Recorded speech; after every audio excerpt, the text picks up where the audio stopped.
Hello, everyone. Author DL Tillery here, the Mistress of Horror, and welcome back to my live streams. I'm here for my usual Tuesday schedule, and I've been busy. I'm ready to get to work. I hope you are too. If you're catching this on a replay later, then make sure you share what you worked on in the comment section, and I will, of course, reply when I see it. If you're here for the live, then say hello in the chat and let me know what you're working on tonight. If you're working on anything or you're just going to hang, that's also cool. And be sure to press that like button so that way this catches in the algorithm and we can get some more people up in here. Let me check the chat, see who's here. Hello, Sam. It's nice to see you. Yeah, I know it's not always easy to catch my streams. I'm not sure how many people, a lot of people are busy on Tuesday nights and Sunday nights, of course, right when I'm streaming. But that's the time that I have available to write. So I get catch me if you can type of thing. But yeah, I'll be working. I'm still working on touching up the short horror story that I wrote for the Bookworm Zine submissions. I finished it last time. I think the last stream before last, I had outlined it, the idea and outline stages, and then I wrote it last time. It's a short one because the word limit is 1,500 words for the submission. Um, I think it ended after I ran through it a little bit after the stream last on Sunday.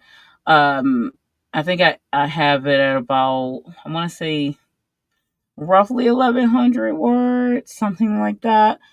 So I'm not sure if it'll get cut any further. I don't think so. Maybe something added, but I have to be careful with that because I can't go over the limit for that. But that's what I'm going to be doing tonight is finish working on touching up that story. Again, it's very short. I think even my Room Within short tale was a little bit more than that, but not by much. Most of my short stories tend to be around the 5,000 to 8,000 word limit for my short story stuff. Though it could go further, clearly, but that's my average of what I usually like to stick to. So, yeah, I do, I do prefer to stick around that range. But sure, flash fiction, things like that, it's not so bad either. Not so bad either. But anyway, we're going to do, as you know, if you've been here before, I do 30-minute sprints. So that's what we're going to go ahead and work on. I'm gonna go ahead and get the screen up here. Let's see. La la la. Get the 30-minute ticker going here. And if you do pop in, doing the sprint, just say hello in the chat and I'll catch you when we're coming out of the sprints. I usually do 4-minute chats and then 30-minute sprints if you are new here. Let me see what I'm using tonight. I usually make my own timers, so I'm using the newer ones that I made recently, but I think I'm going to cycle back through and use some of my ones that I was using before I made the new ones. And let's see here. I'm gonna use one of the Caliostro ones to start off tonight. Maybe my Lake Moors of the Vale. I think I'm gonna start with that one. That's one of my favorite ones to use. So let me get that up here, add it to the stream.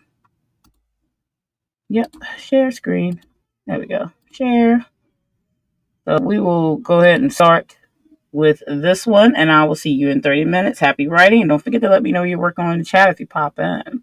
And make sure you press that like button. See you in 30.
And that is time.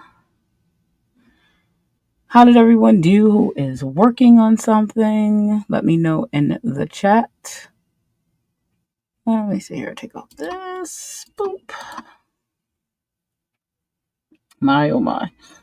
So I did get to work on that a little bit. Just reworking the wording. It's not a lot of words. It's only like I said, 1,100 words for this short story.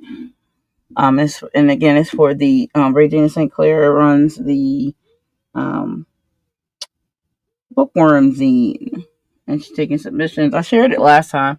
If anyone here writes horror, let me know in the chat. I can share the um submissions. It has submissions open until May 31st. You do have to mail it, so you want to mail it before May 31st, clearly. And then the story or poetry needs to be edited. Oh, cool, Al. Did you get the link the last time? Were you here when I shared the link for the bookworm zine submissions? Let me know, because I don't remember if you were here when I shared it last time. You might not have been here, but if you were, then you probably saw it. Okay, cool. Yeah, if you should try to submit then. If you're thinking about it. If you got something you're working on. Not everybody writes short horror, clearly. But yeah. Yeah, if you it's open until the 31st. I've let quite a few people know about it. So then they have to pick and see who makes it in. So but again, I'm never worried about like if I get picked or not. Because if I don't, I'll just publish it. I'll just publish it anyway. So it's never like a waste or I worked on something that's not going to get read or whatever. Mm-hmm. So I just be like, yeah, cool. Now I'll just publish it anyway. So that'll be good. So yeah, that's what I've been working on. It's done. I did finish it the last time, but I got to work it a little bit. You got to rework it a little bit.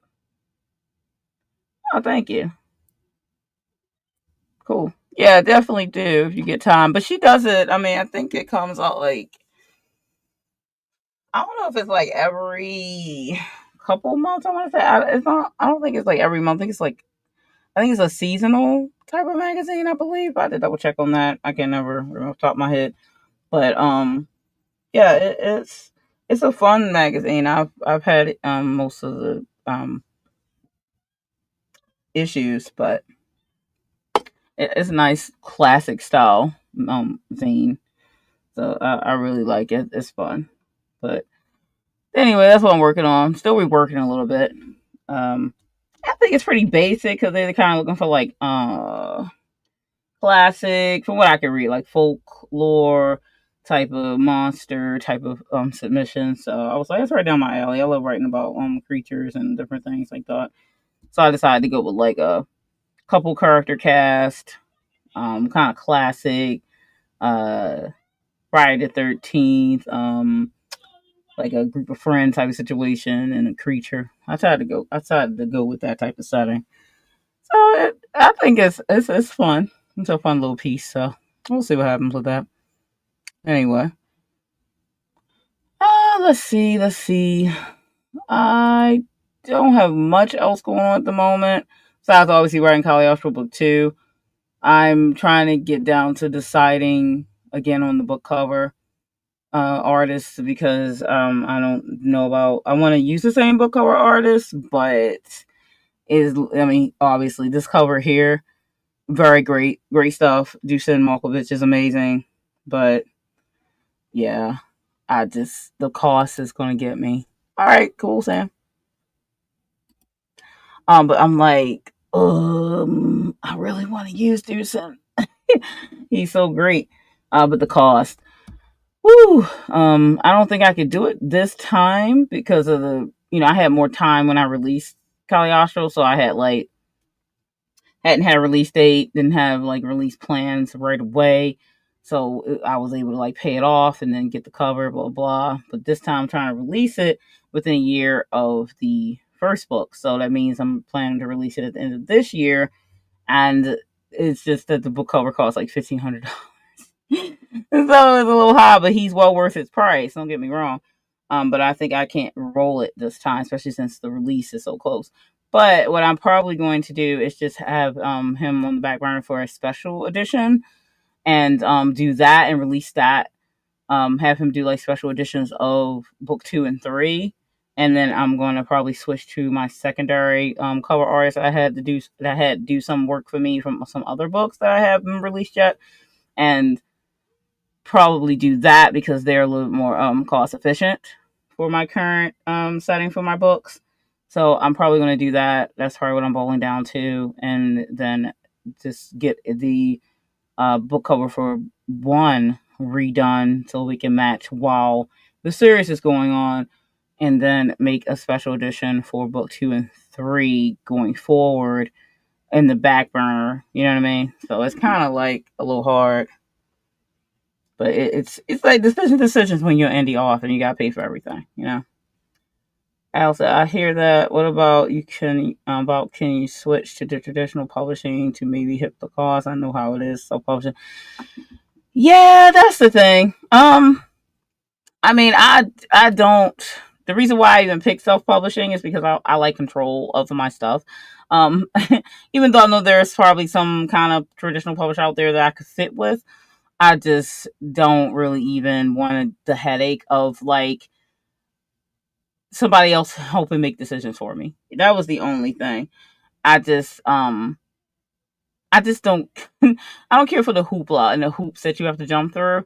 Even though obviously everything has its negatives and positives, and traditional obviously have some positives to it. But I think for me, I think that the traditional negatives will outweigh the positives for me. Especially being a author of color as well, I really don't think like it's not as easy to find somebody that's fitting to want to publish my stories.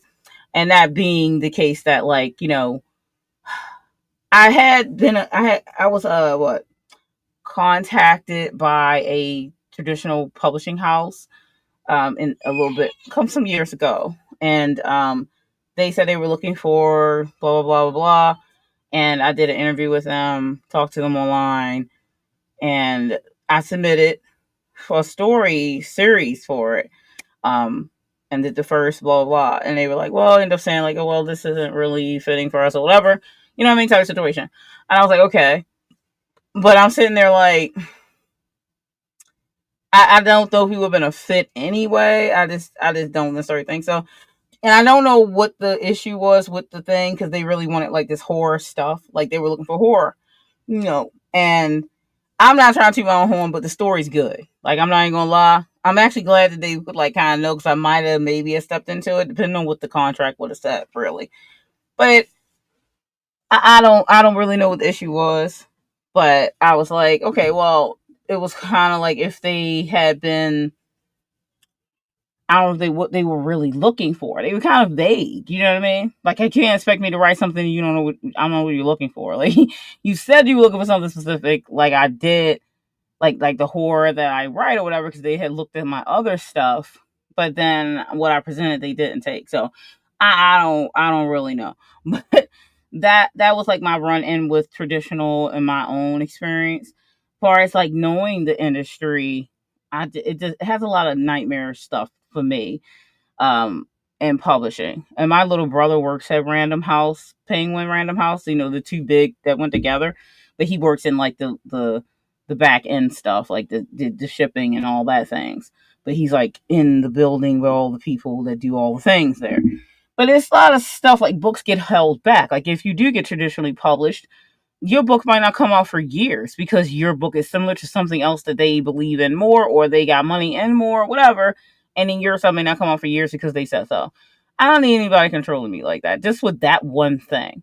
Let alone, like, I got to choose the cover for Caliostro. I got to choose if Caliostro, the male lead, was the actual lead of the book. Because in some instances, a writer would submit a story to the company of their books, and they wanted to switch to the other character, because they would say that this other character they think will represent and sell better in the market. I'm not writing to market. Like, I literally do not write stories to make money off of them. It's great and awesome if I do make money, if I one day become a big name writer and everyone wants my books. Like if I become a bestseller in all these different categories, that would be amazing. But I'm not writing my stories to make money. I didn't start writing stories to make money. I write stories because I want to tell stories. I'm a storyteller and I want people to read my stuff. So I'm not like, it's like I said, it's great. If I could one day write full time, that'd be perfect. But I'm not willing to compromise what I write and what I want to write and the stories I want to tell just to make money. I'm not a right to market writer. That's not going to happen. Not knocking anybody who decides to do that. But if something I so happen to write is written to market, that's just going to be pure chance. It's not going to be because that's what I was seeking to do. It's going to be a story I want to tell. you know, I have to like it. I'm sorry, but I have to like it for me to write it. So I'm not willing to do otherwise. So yeah, I write quite a few different genres too. So I'm a multi-genre author. So I can decide to do that at any point.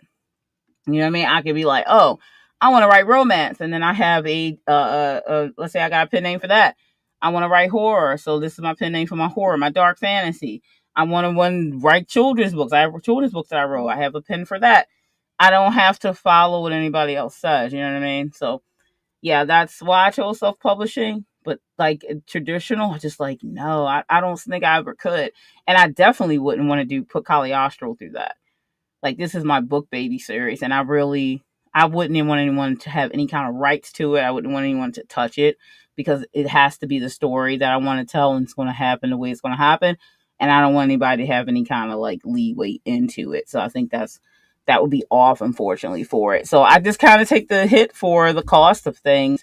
But there's ways around some things. There's you could barter with other writers and other people in the field. Maybe it's some service you can offer with them. So, or find people you just work really well with. Like I have two editors that I really like and trust. Their prices are really good. And I like how they work. So I have those two editors. Aphrodite Lee formats for me, and I am like her arc reader. So we kind of barter with that. So I don't have to worry about paying a formatter directly. But then I have my cover artists. I have quite a few different cover artists I've worked with. But Malkovich, he's just like Deucin is amazing, as you can see. He does some great work. He's a really great artist, but he's like very expensive because he's very sought after. And he does like art for a lot of metal bands and rock bands in other countries and stuff. So like, and he does obviously book covers and stuff for writers. But yeah, I think I'm gonna have to go with my other artists because they are more cost efficient, and that's kind of like part of where I'm gonna lean because of that. Yeah, it can be a pain in the ass for real, right? Yeah. So, kudos to you, pros versus cons for both sides. I hear self-publishing costs a grip too. I don't know. It is. It's a lot. Don't get me wrong. 100, definitely a lot in self-publishing because you are taking in. You have a business to run, and that's what I'm doing. I am running a side business because I'm an entrepreneur anyway. And oh no, you're good. I love talking about this stuff, but um, I I like I don't dislike the entrepreneur part of it because I'm already an entrepreneur. I've been running businesses since I was 12 years old. So that part's fine. It's just that it can be a lot for a lot of people who don't do that and don't realize going in that you would need to look at it that way. It is a business all on its own. You have to understand that you would be selling your book to people. You need to learn to market yourself. And you still have to learn to market yourself even if you were traditionally published because they expect you to do some legwork. But, it's more obviously if you're self-published. And I think I understand it to a degree. I'm still learning, clearly, thanks to Dale O. Roberts. I have someone I can, go to for news and go to for this and then and all those kinds of things. So that's very helpful. Um, but yeah, it's a lot. And there's a lot to take on. It's a lot expenses wise, but I'm in it for the long haul. I'll probably be writing books and publishing books until I'm no longer of this earth. But it is a lot. It's no lie. And I have a whole system, and a lot of our systems are similar because we have a structure that we follow. If we're following similar to traditional, but it's the self-publishing side of it. But I have my, like, okay, I have my idea for my book, and then I have my I'm a planner now, so I do my outlines. Then I write my story. I'm going real quick to that, which was that fast. Write my story. Then it may be another draft. Then there's self edits, and then there's the alpha reader who gets it. Then there's more self edits. Then there's um the if you get through just not doing a revision, hopefully it doesn't happen. I haven't done a revision in a long, long time. I mostly have my system and it works. So after the self edits, after the alpha reader has it, then if it's good to go, in my opinion, I usually have like 2 or 3 rounds of self edits. Then I go to beta readers, possibly, unless I'm 100 on the story myself, 100 already. Usually I'm not, I don't have beta readers read my story to find out if the story is going to make it or not. Mostly my beta readers are there to see if the public is, it, like, likes the story. Besides myself, like, if I like it, it's fine. But I'm mostly having beta readers to see if the public will like it, if I can find an audience for it. And then if I'm not usually using my beta readers for like errors in my book, because that's irrelevant to me, because I have an editing team for that.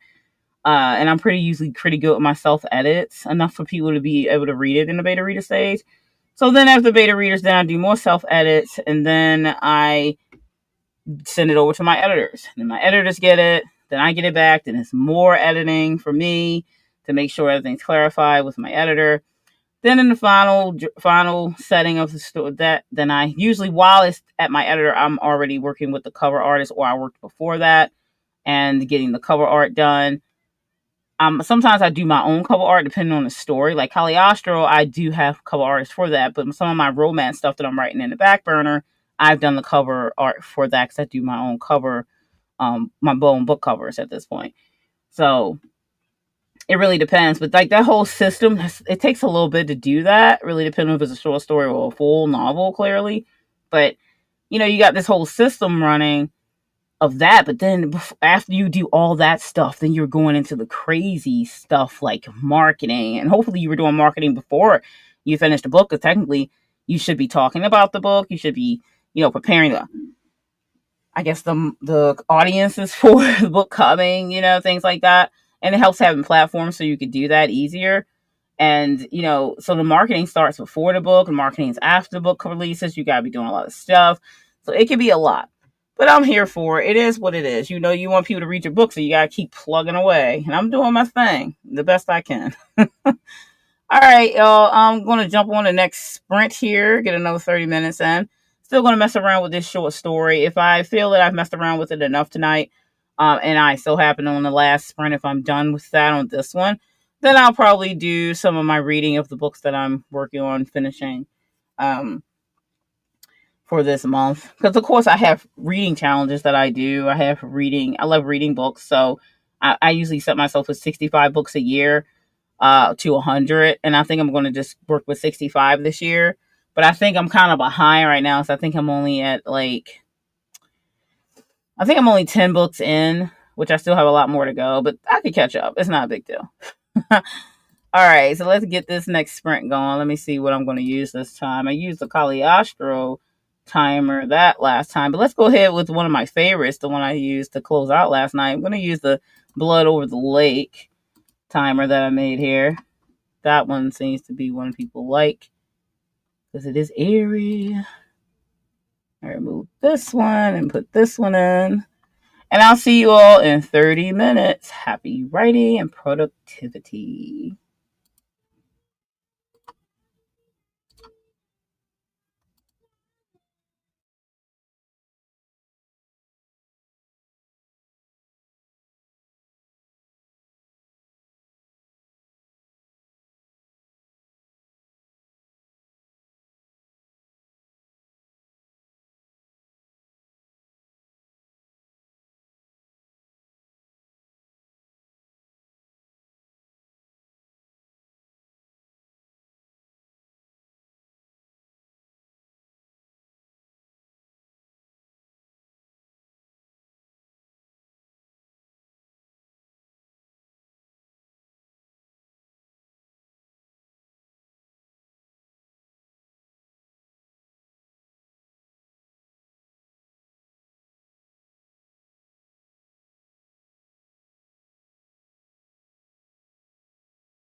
And that's time.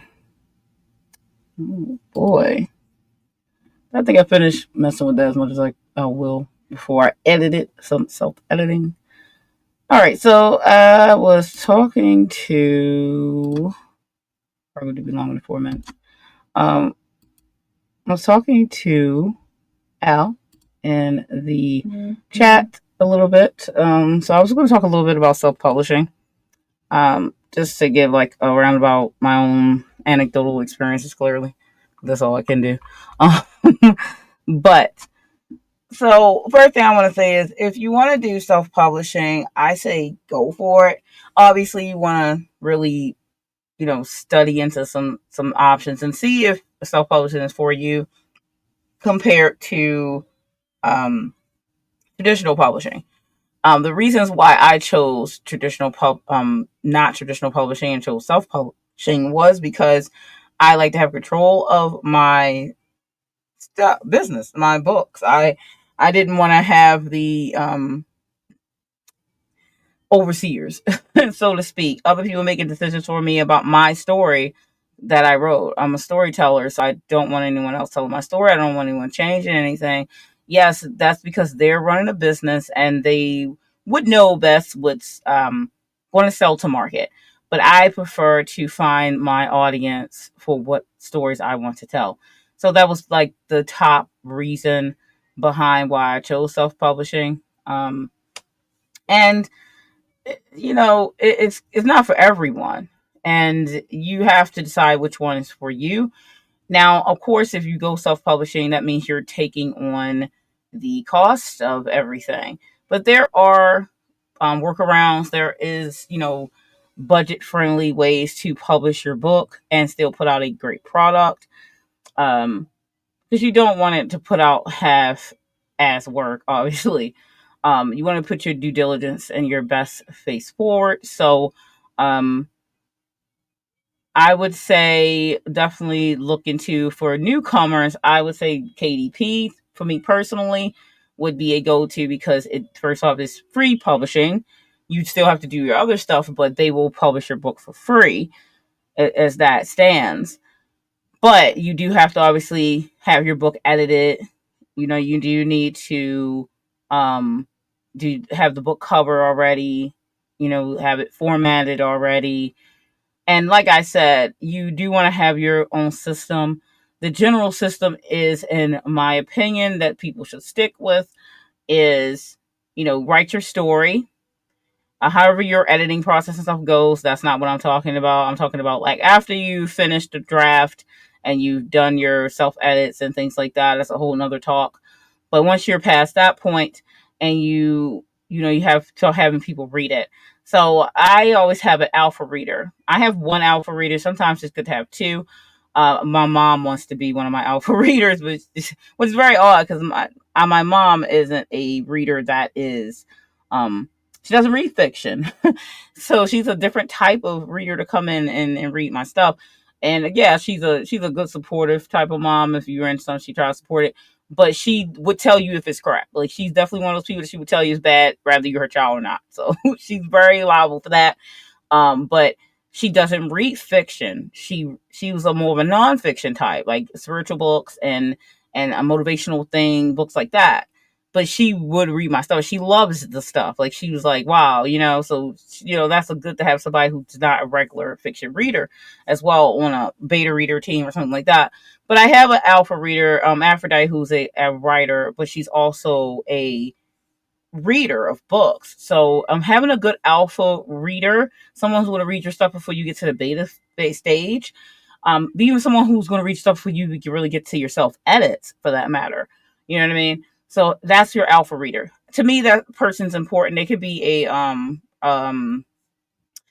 writing partner, even someone who you read their stuff, they read your stuff. But having an alpha reader is really good. The first step, in my opinion, for sure, to have that. That's someone who you would have on a regular, who you could trust, who you talk to. They're not always easy to come across. Being in the community of writers helps possibly find a possible alpha reader. I just happen to be friends with Aphrodite, and we still happen to have some interests and stuff like that. So it kind of worked out in that instance. But definitely have an alpha reader. Um, Then, of course, after you do your neural self edits, like you want to have a beta team, and that's beta readers. There's different ways to get beta readers, of course, to read your book before your editor gets it.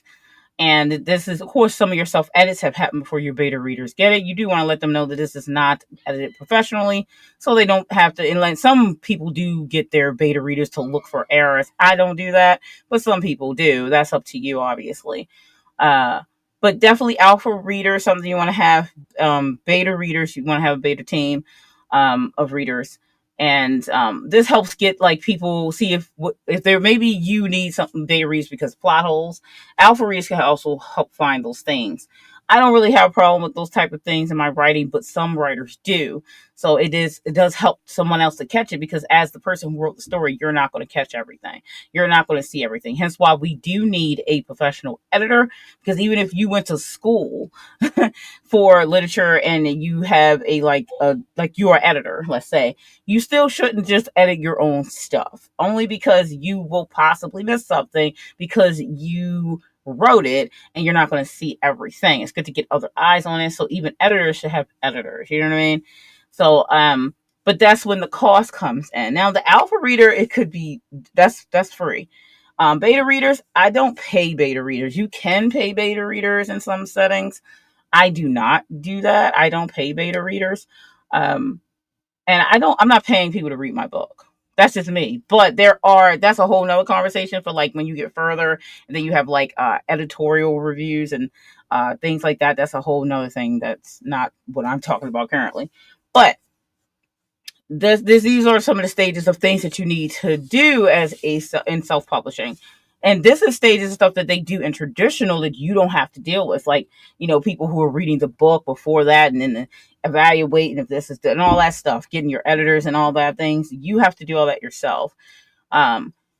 So just go and keep in mind that this is what you do need to do. I do hope that Al is here. And I'll talk about all this stuff. Of course, Al can always rewatch this because I'm sitting there talking and yammering. I don't even know if Al is here at the moment. But let me check the chat too. So I'm just running on. Oh yeah, we were talking about what Sam had a call. It's so funny. Okay, cool. I just want to make sure you're here, but you could always watch the replay either way. And Sam said, all the control is awesome. I just wish I made enough to help me promote. I know I feel that, and do all the social media post side of the business, but I hear that trade have to do their own ads too. They do. You do have to do a lot of stuff.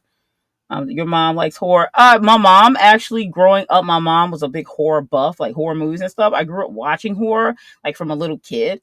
Um, so she kind of didn't stay in it once. I don't know, when she got older, she was like, my dad passed away when I was 12. So she's like, I'm not going to be in this room by myself watching horror. So she kind of got out of it a little bit watching it, but she will read my stuff. That's just crazy. But yeah, she still likes horror to a point, but she don't, she used to like it a lot more when I was a kid, which is funny. My mom's up front too. That's cool. Yeah, I appreciate that. Like I prefer if you were, you know what I mean? But yeah. But back to what I was saying. So after, you got the alpha readers, the beta readers, now you got your stuff back, right?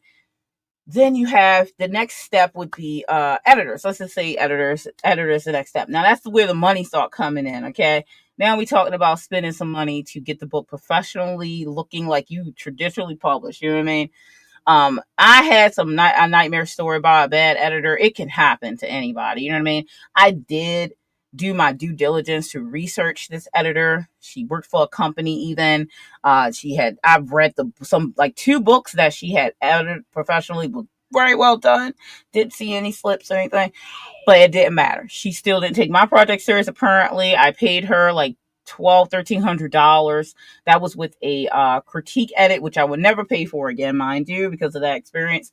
Because I think that was $500 of the money for the edit. Granted, this is when Caliostro, I think it was a little bit shorter than it is right now at the time. But so she did the first edit for Caliostro, did a terrible job, by the way. And yeah, every editor doesn't cost what I just said, by the way. There's different prices out there. There's different types of editors. It depends on how long your story is. It's all about how many words and things like that. Again, there are workarounds for you to find more budget-friendly basis on these things if it's your budget. can possibly get into a bartering situation. If you have some type of service you offer, maybe an editor could use those services, and then you guys could barter for each other's services and help each other out, and then save each other money, but still get the same type of needs. You know what I mean? So that's one avenue to look into if you really are completely strapped for money. But another avenue is, I know a lot of people say it costs a lot to get your book edited, but then you need to save. And I get it. It's hard to save money because, duh, that's not how stuff works. But never be in a rush to publish your book, to sacrifice it to the masses because you want to hurry up and get it out. Like, if it's not ready the way you want your book to be, I don't believe in just putting it out because you want to hurry up and get it out. There's no need to do that. If you honestly, in my personal opinion, and of course it's up to everybody to do what they want to do, I would not personally publish a book that has not been professionally edited. And if I didn't have the money at the time, I would wait until I saved enough money to pay for an editor. Now, I have two editors that I use. I have one that I usually use to do my short story stuff, and I have another editor that I tend to use to do my full length story stuff. And the reason that is because one could be more busy than the other, and he usually works pretty fast with the short stuff. And then the other one, he's done very well with editing Caliostro. So I feel good with both of them under my roster, since I both write short stories and full length novels.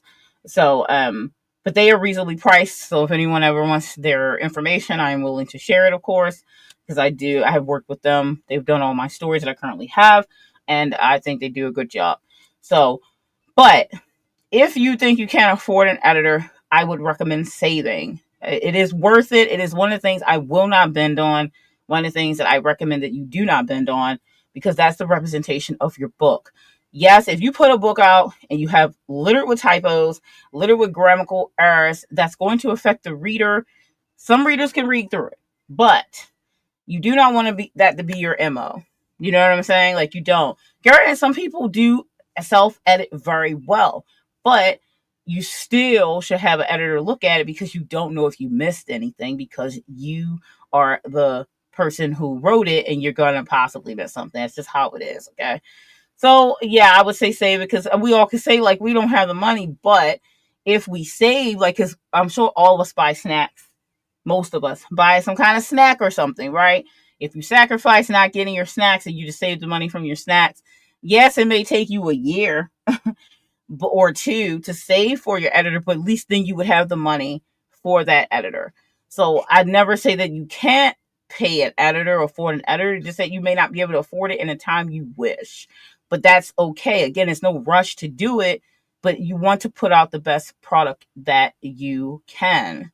So editing is not something I'm willing to personally bend on. There are some people that do self-edit and put that work out. I don't recommend it, but do what you must and what you want to do. Just, that's not my recommendation.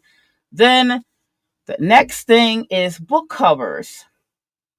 Book covers are, you could get them in a well range of prices. Heck, you can even learn to make your own. I don't recommend for people to make them if they don't understand how to make book covers, because let's say you're an artist, that doesn't mean you know how to make a book cover, but you can learn. If you're willing to learn something, then you can help yourself a lot. Like, let's say you're willing to learn how to format. No, everyone cannot just format. Okay?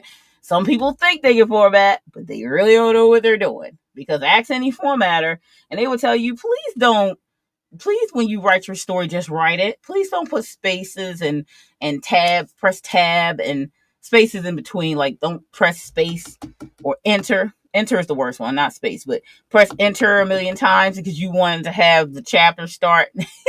They will prefer if you just send it like all the stuff, like no breaks and stuff like that, because you don't really know how to format, and it makes them have more hard work to do. Ask my friend Aphrodite, who's my formatter. So now when I send her stuff, it's like I did not put spaces. Unless I do a page break or something, I try not to do that when I send that to her. You know what I mean?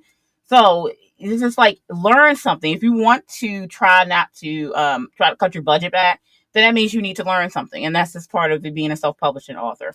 So if, let's say, if you want to, I don't have the money for all these things. Let's say I have money for an editor, but I don't have the money for a cover artist, and I don't have the money for a formatter. Then how about we learn something? Take X amount of months to learn how to format. You could look at YouTube videos. You could take courses if that's something you can afford to do. But YouTube videos are useful. There's plenty of people out here giving free information. They make money because you watch their videos. So technically not free. They are making some money from that, or they're building their channel up or whatever. Then they got information for you out here, and you can learn to format with different programs that some are free, like Word on computer. You can format in that. It can be done. I've done it. So there are ways to cut back on cost as a self-publishing author. Formatting is one. If you can learn to format, it's a new skill. You can learn to do it. If you're not learn savvy and you're like, there's no way I can learn to do this thing, without trying, you don't know. But if you aren't willing, then you know that means that's something you have to pay for.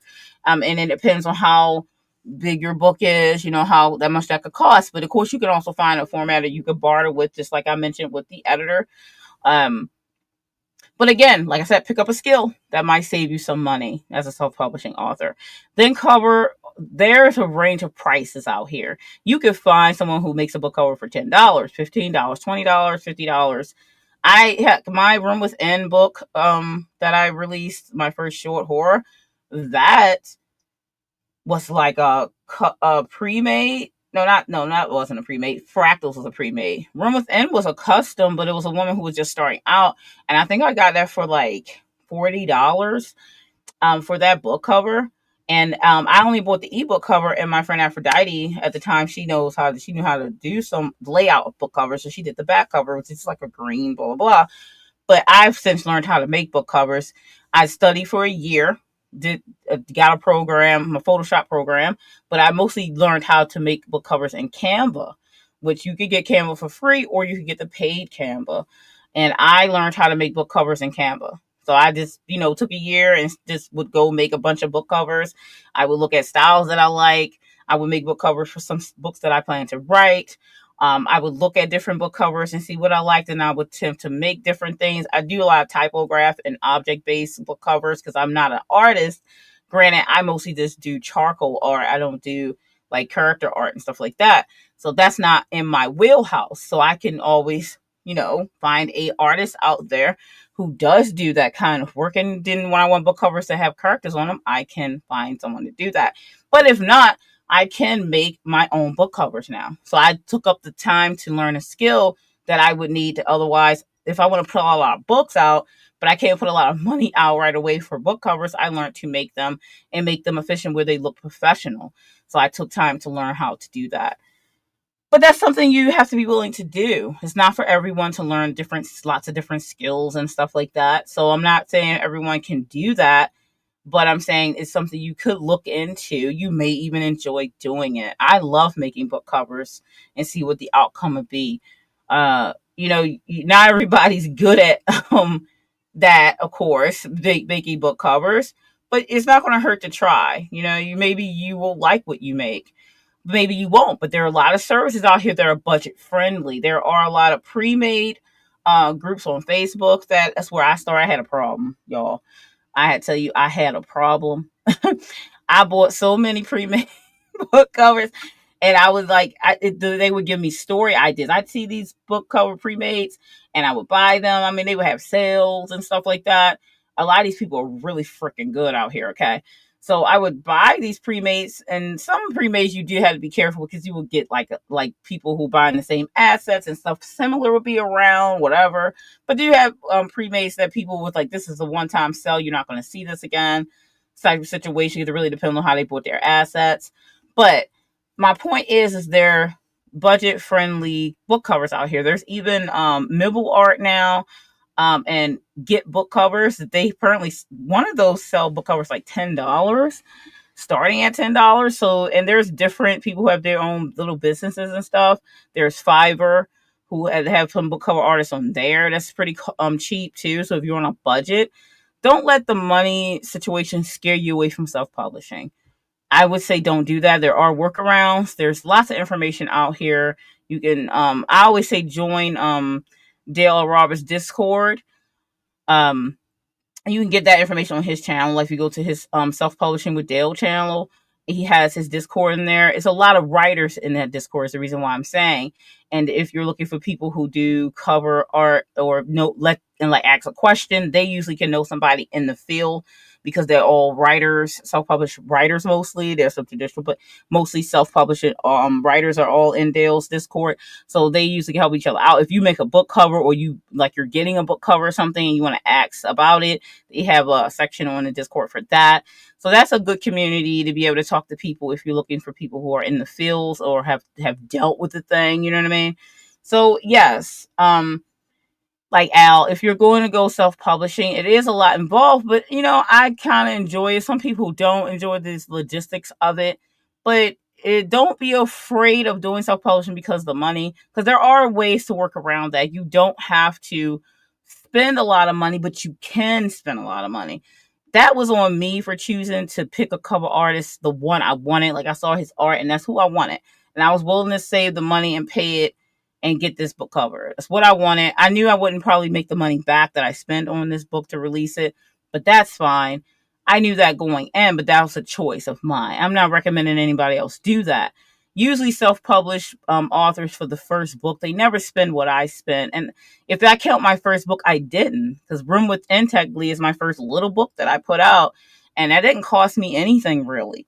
I first had that edited by, I think, one editor I came across. I don't use her anymore, but she used to do, like, she does some of my erotica stuff from time to time. She's like on my back burner editor, because some editors don't do erotica. Um but I found out one of my guy editors, he does, so he don't care.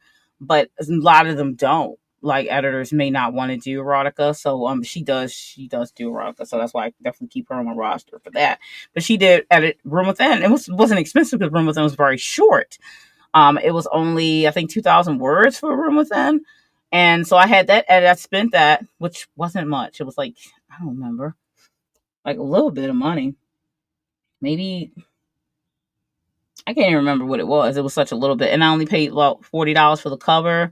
So let's say I spend $100 or $100 on Room Within to publish it, because it was published through KDP. Um, Even though it is print and ebook, my friend Aphrodite did the back cover for me, so I did full wrap, and she formatted it for me, and then I put it out, and I made the money back on it, of course, because it's been out for about 5 years now.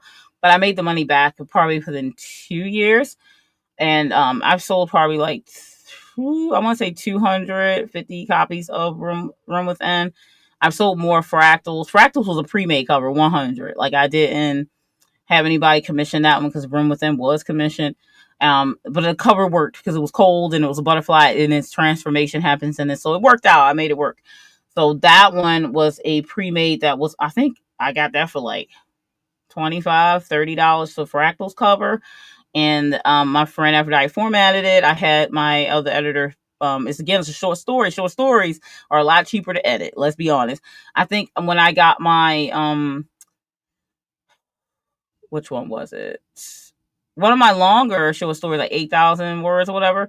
I think that one was like 80, maybe 60 something dollars or something to get edited. And I think when I got Winter Wolf edited, I think I paid like, no, I think Winter Wolf was 86 or $100 for Winter Wolf, which was 15,000 words, I think. But so if the shorter form stories are a lot easy to have edited because they aren't as many words. So just saying. So you could actually, depends on your editor. Maybe you could pay a payment plan. Like, some editors have where you can send them part of the story. They'll edit that. You could pay for that and you send the rest. But, so there's workarounds, again, to be able to afford these things. So I just wanted to say that try not to let the cost of the things run you away from doing self-publishing. Traditional publishing, I can't speak on the inside logistics, just the reasons why I didn't go that way. And you did hear me say about the control levels. I wanted to have control of my book. There's a bunch of stuff involved with that. You might not get to pick your book cover. That's not always 100 the case nowadays with some of the smaller publishers, but most of the time they figure they know what's best for the market and what will sell depending on your genre and stuff, which is fine. And they may not be wrong, but I rather learn myself what that is and still go with the options that I want. That's another thing. I don't want them to control. Like, I wouldn't necessarily be able to have this cover if I had been traditional or got picked up or whatever the case is. And I'm trying to convince somebody to take my story for them to like it, you know? And it's like, I could put my book out and then find my audience that will like it. I don't need to go through a gate and them to tell me, you know what I mean? And then let's say if I took Caliostro and put it out and somebody picked it up and they wanted to publish it. And then they read it and then they were like, well, we think Allison would be a better main character for this story and it would sell better because the trending of this, and this. And I think that will work better. And then in order for me to get the contract or keep the contract or whatever the case is, I need to do what they are suggesting. And you know what I mean? And I wouldn't agree with that because the story is Cagliostro. Even if people like Allison, even if they maybe more into her, as the story goes on, they'll see why.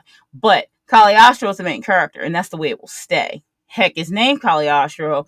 He is the first character you see. Rather you find Allison interesting or not, it's his story 100, just to be clear. So, but in traditional, if they thought that she would be more fitting for the lead, because she is like secondary lead, then they would be like, tell me that. And then I have to either bend to it or not. I don't know.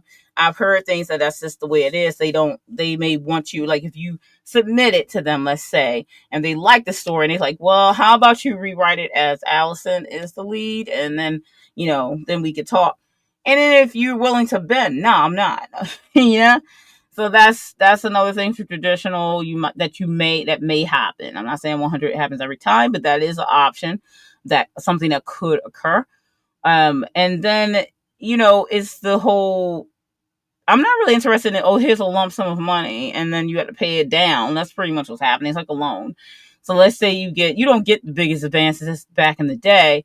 So now I think let's say you get an advance of like $3,000, okay, you have to sell $3,000 worth of books before you start getting, your royalties off of your books and making the money, blah, blah, blah.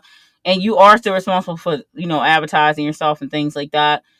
But like, instance, I was on my live stream and I was going to fill out for the Spotify? Spotify is putting out that they were looking for indie authors for audiobooks and they were letting people submit. And I went to look at their form and their form was like, oh, if we, just because you may see, like, if we don't take your story and you may see something later that's similar to what you submitted, don't think that we took your story. Someone else, maybe even working out company, submitted it. And it doesn't mean we took it because nothing you write is original anyway. I was like, excuse me? Like, that's not going to entice me to even want to sign this. No, like I'm good. I can just get it published myself. This is why I don't like traditional, because you curious off, you don't know who you're talking to. You can't trust people. You don't know if they're trying to rip your story off. Like, well, you think your story's so great that somebody want to take it. Yeah. I mean, yeah, that could happen. All right, Sam. See, I'm about to be out here a little bit. So we got 2 sprints in today, but I did want to talk about this. This is good stuff for people to hear. All right, Sam. I'll see you next time. I'll be back here Sunday. But yeah, it has some negatives. There are positives to traditional, like the not spending money part that Al was talking about. Like, that part is a positive. You don't have to pay for your own editor. You don't fully have to 100 just market yourself. You don't, you do have to do a good target of marketing. You're not solo. You don't have to do the beta readers. You don't have to do alpha readers, as far as I know. They are on that stuff, I would imagine. And then I mean, the money thing is a big thing for people. But again, like I said, you don't have to go in self-publishing overly spending lots of money. There are free avenues to publish, but the saying that it's free to publish, it sounds good. But of course, like I said, there is those steps before you actually press publish. And, KDP, Barnes and Noble Press, Publish Drive, they have a fee, but what's the other one? Draft to Digital. Those avenues are free publishing, but like you do have to have your book cover, like I said, your stuff formatted. Though Draft Digital does have a formatting system built into theirs. It was a little that was a little like confusing for me on their end, which I already had my stuff formatted, but I looked at their thing. I'm like, I don't know how you use this. Of course, and then there's one of the big ones, Ingram Spark. I haven't gone that route because then if you do self publishing, there are like your ISBNs, and this is a whole nother conversation.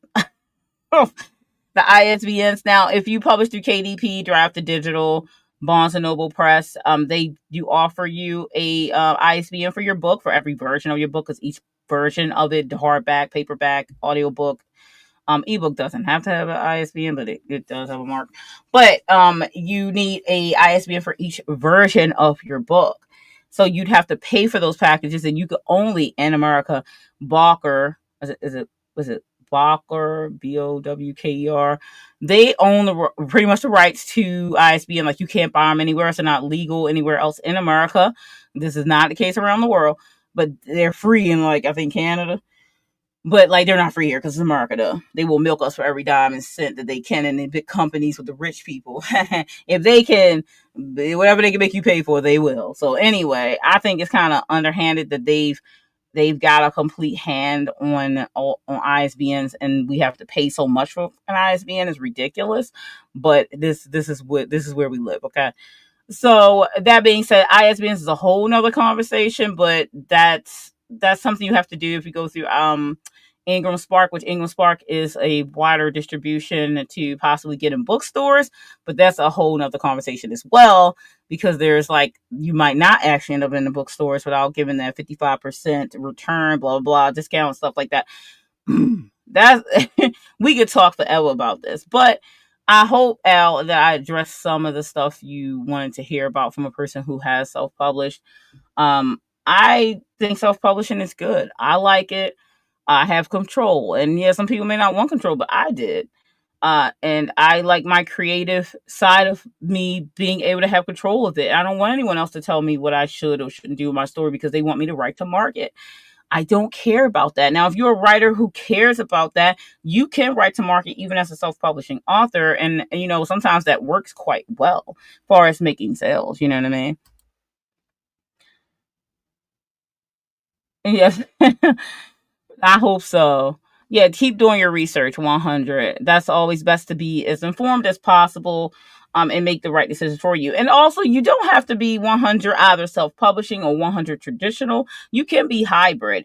And that's what a hybrid is today. Not hybrid like a publishing house or anything like that, but you be a hybrid author, meaning you could have some stuff traditionally published and some stuff self-published. You know what I mean? I'm not saying I would never be traditionally published, but it would have to be a pretty sweet contract for me to bother, and it would have to be a very specific of my series or books that I would do it, and it would never be anything connected to Caliostro, because I have to have 100% control of that because of the vastness of the world that I've built and this amount of stories that's going to come up out of this series. So I will never have this be traditionally published except for under my own publishing house, in which I have a publishing house.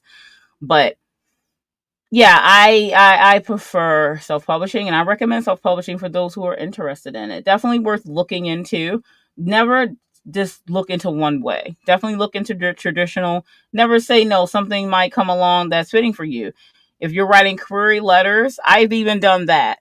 I've written query letters because I did submit to that one publishing house. So I've written a query letter, but I'm never the type to, wait for others. And I feel that I'd be waiting for them to say yes to me. Like, I'm waiting for them to tell me if I'm good enough. I know I'm good enough. I don't have imposter syndromes. I know a lot of writers who have. I don't have imposter syndrome, luckily, because it is probably like hard thing to have. I believe in the stuff I write, and I know I'm a good writer. And people say, "Well, that's a little hubris." Like, no, I know I am. So I know I have an audience that would be interested in what I want to put out and what I have put out. But, everybody has an audience. You just have to find them. So being a self-published author, you just have to realize that you have to find your audience. That's it. I mean, that's the same thing as traditional. You still have to find your audience. Everyone doesn't want to read your stuff, and your stuff isn't for everyone. If you think you're writing something for everyone, I got newsflash for you. It's not. You know what I mean? But yeah, anyway, that's all I got for now. But yeah, I'd like to talk about this stuff more. Maybe I'll just talk about self-publishing. I mean, I do share my self-publishing journey on my channel anyway when I do my writer's blog, which is this week. So maybe I'll talk a little bit about some of that stuff in my writer's blog this week. I'll probably talk about my short story and things like that. Also, if you aren't subscribed to my newsletter, check that out because I do share my writing journey in my one section of my newsletter. It's just like my I call the people who subscribe my ghouls of the night. And then I usually tell about a book I'm reading that month, and I share something creepy. And also, right now I'm on my book tour for Caliostro, so I have 3 more interviews coming up. But they're getting scheduled out for May and June and on. Because I'm working on book 2 right now. So I talk about that a little bit in the newsletter. Anyway, it's once a month. So if anyone wants to join, it's for free on there. And I give you one of my short horror stories for free. If you subscribe to it. And it's on my website, authordltillery.com. Anyway, thanks for joining, everybody. I hope you got a little bit of work done. We had 2 sprints tonight, but we had some good talks too. Great talking about self-publishing. I love doing that. So I will see everybody on Sunday, actually, for my next writing sprints. And I said my writer's vlog will be out on Sunday as well. There should be some other sprints going on, I think. There's some here on Tuesday. So do check YouTube if you're still needing to write some stuff. There should be a few people on tonight. I need to get my schedule together to see who's on Tuesdays. I do not recall. Mostly because I work all day and then in the evening, I don't know what's happening. All right, everyone. I will see you on the flip side. And as I always like to say, stay scared.